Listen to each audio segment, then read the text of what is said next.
नमस्कार दोस्तों, वेलकम है आपका द स्टोरी सोसाइटी में। यहाँ पे आपको मोटिवेशनल और काफ़ी प्रेरक कहानियाँ सुनने को मिलेंगी।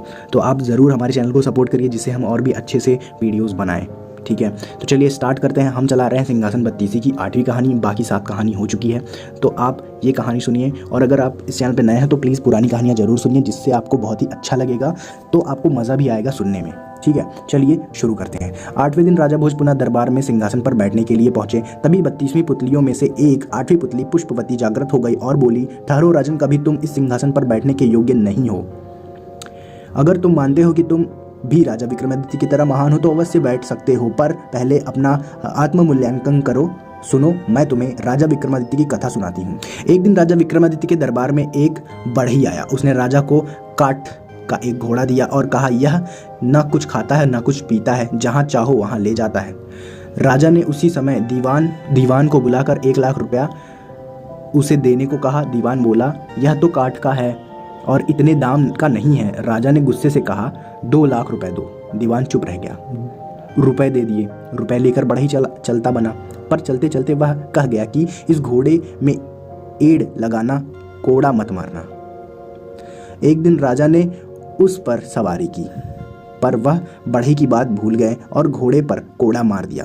कोड़ा लगना था तो घोड़ा हवा से बात करने लगा और समुद्र पार ले जाकर उसे जंगल के एक पेड़ पर गिरा दिया। लुढ़कते हुए राजा नीचे आए, संभलने पर उठे और चलते चलते एक ऐसे बीहड़ वन में पहुंच गए कि निकलना मुश्किल हो गया। जैसे तैसे वह वहां से निकले। 10 दिन में 7 कोस चलकर वह ऐसे घने जंगल में पहुंचे जहां हाथ तक नहीं सूझता था। चारों तरफ शेर चीते दहाड़ रहे थे। राजा घबराए, रास्ता नहीं सूझ रहा था। आखिर 15 दिन भटकने के बाद एक ऐसी जगह पहुंचे जहां मकान था। उसके बाहर एक ऊंचा पेड़ और 2 कुएं थे। पेड़ पर एक बंदरिया थी, वह कभी नीचे आती तो कभी ऊपर चढ़ती। राजा पेड़ पर चढ़ गए और छिपकर सब हाल देखने लगे। दोपहर होने पर एक यति वहां आया। उसने बाईं तरफ के कुएं से चुल्लू भर पानी लिया और उस बंदरिया पर छिड़क दिया। वह तुरंत एक बड़ी और सुंदर स्त्री बन गई। यति पहर भर उसके साथ रहा, फिर दूसरे कुएं से पानी खींचकर उस पर डाला। वह फिर बंदरिया बन गई। वह पेड़ पर चढ़ जाती और यति गुफा में चला जाता। वह पेड़ पर चढ़ गई और यति गुफा में चला गया। राजा को यह देखकर बड़ा अचंभा हुआ कि यति के जाने पर उसने भी ऐसा ही किया। पानी पड़ते ही बंदरिया सुंदर स्त्री बन गई। राजा ने जब प्रेम से उसकी ओर देखा तो वह बोली, हमारी तरफ ऐसे मत देखो, हम तपस्वी हैं, शाप दे देंगे तो तुम भस्म हो जाओगे। राजा बोला, मेरा नाम विक्रमादित्य है, मेरा कोई कुछ नहीं बिगाड़ सकता।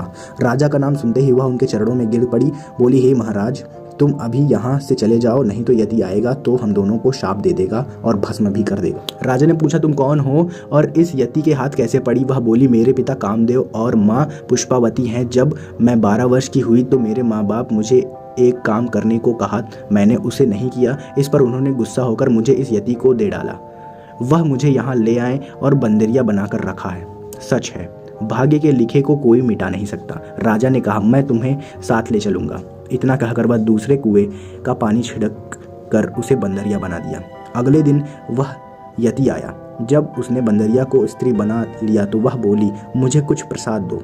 यति ने एक कमल का फूल दिया और कहा, यह कभी कुम्हलाएगा नहीं और रोज एक लाल रत्न देगा, इसे संभाल कर रखना। यति के जाने पर राजा ने बंदरिया को स्त्री बना लिया।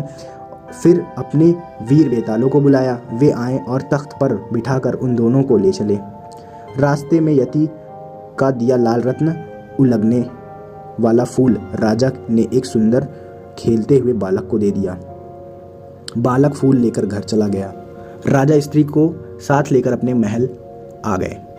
अगले दिन कमल में एक लाल रत्न निकला। इस तरह हर दिन निकलते निकलते बहुत से लाल रत्न इकट्ठा हो गए। एक दिन उस बालक का पिता उन्हें बाजार बेचने गया। कोतवाल ने उसे पकड़ लिया, राजा के पास ले आया। लड़के के बाप ने राजा को सब हाल ठीक ठीक का सुनाया और बताया कि उसे नहीं पता कि यह फूल बालक के पास कहाँ से आया, लेकिन हर दिन इसमें से रत्न निकलता है। यह सुनकर राजा को सब याद आया। कोतवाल को उन्होंने हुक्म दिया कि वह उसे बेकसूर आदमी को 1 लाख रुपया दें। इतना कहकर पुतली पुष्पावती बोली, हे राजन, जो विक्रमादित्य जैसा दानी और त्यागी हो वहीं इस सिंहासन पर बैठ सकता है। राजा झुंझलाकर चुप रह गया। अगले दिन वह सिंहासन की तरफ बढ़ा तो मधुमालती नाम की पुतली ने 9वीं कहानी सुनाई और उनका रास्ता रोका।